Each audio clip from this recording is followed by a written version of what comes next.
Salut tout le monde, nous sommes déjà arrivés à notre 21e jour de notre calendrier de l'Avent. Et aujourd'hui, je vais vous montrer comment faire un vide-poche. De base, la fonction première du vide-poche, c'est tout simplement quand on vide ses poches qu'on met tout dedans pour pas que ça traîne partout. Mais en vrai, un vide-poche, on peut l'utiliser pour plein d'autres choses. Déjà, vous pouvez l'utiliser comme boîte de rangement, un peu comme pour le vide-poche, mais aussi vous pouvez l'utiliser comme range-bouteille, je sais pas si on peut dire ça comme ça. En fait, je me suis dit que ce serait un très bel habillage, un bel emballage pour une bouteille, pour un cadeau, et que justement, voilà, c'est tout simplement un vide-poche pour la bouteille. Tout simplement, si vous voulez utiliser ça pour une bouteille, il vous suffit de mesurer le tour de la bouteille, la circonférence, et de prendre cette mesure et de la diviser par deux. Ça vous fera un côté de notre vide-poche. Et du coup, vu qu'il y a les deux côtés, au final, ça fera le tour de la bouteille.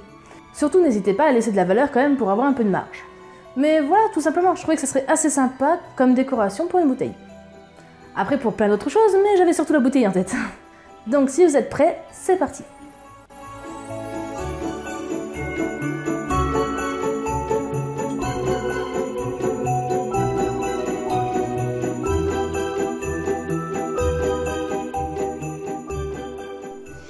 Pour commencer, il vous faudra deux tissus. Un tissu pour le dessus et un tissu pour la doublure. Pour la doublure, j'ai pris, on va dire, le tissu de base pour la doublure, mais si vous voulez prendre un autre tissu, un tissu un peu plus coloré, ou avec des motifs, ou en coton, ou ce que vous voulez, c'est à vous de choisir. Je vais tout simplement les superposer car ils vont avoir quasiment la même forme. Déjà, pour la profondeur et la largeur, c'est la même chose. La seule différence, c'est que le tissu qui sera à l'extérieur, on va avoir 2 cm en plus au sommet.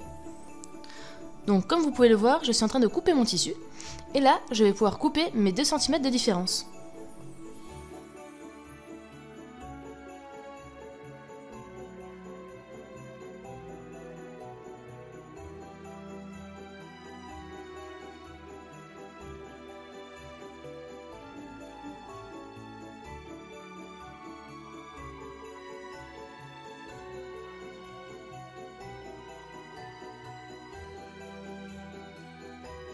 Une fois que le tissu et la doublure sont coupés, vous allez déjà prendre le tissu et assembler endroit contre endroit de chaque côté.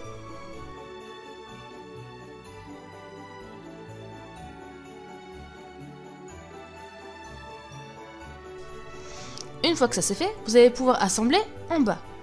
Évidemment, même si je ne l'ai pas précisé juste avant, n'oubliez pas point d'arrêt, le début et fin.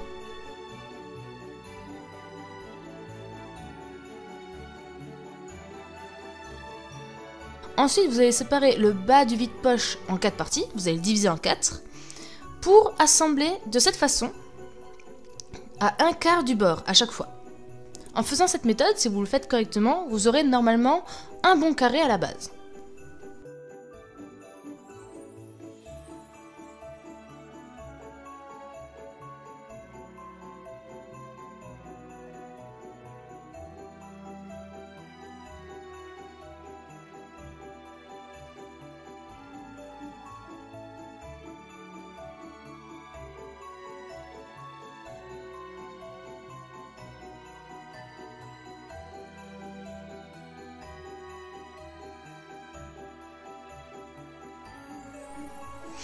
Une fois que ça c'est bon, vous pouvez couper le surplus et vous allez faire exactement la même chose avec la doublure.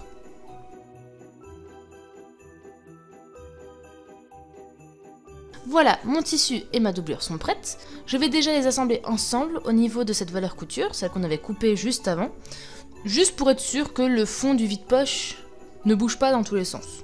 C'est juste pour être sûr que ça tienne bien.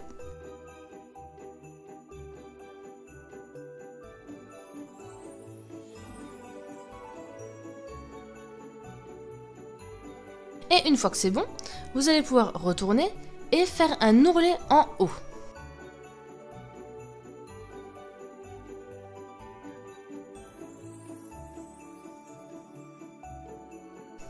Pour l'ourlet, vous allez plier comme ceci. Vous allez plier une fois pour que le tissu qui avait 2 cm plus long que la doublure recouvre la doublure, et une deuxième fois pour que ça fasse l'ourlet.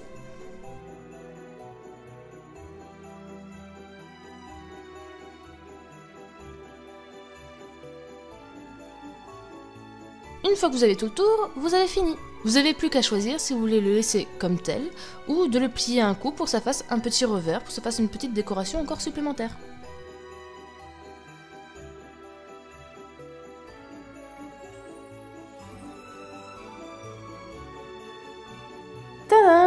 petit vide-poche. Je voulais pas en faire un grand, moi personnellement, c'était pas pour une bouteille. Même si c'est ce que j'avais le plus en tête, c'était pas pour une bouteille, moi c'est juste, voilà, petit vide-poche et je vais mettre des chocolats. Et voilà, ça ferait un petit cadeau avec les chocolats à l'intérieur. C'est aussi très mignon. Donc voilà. Si vous essayez, bonne chance, abonnez-vous à ma chaîne, à la prochaine. Ciao ciao!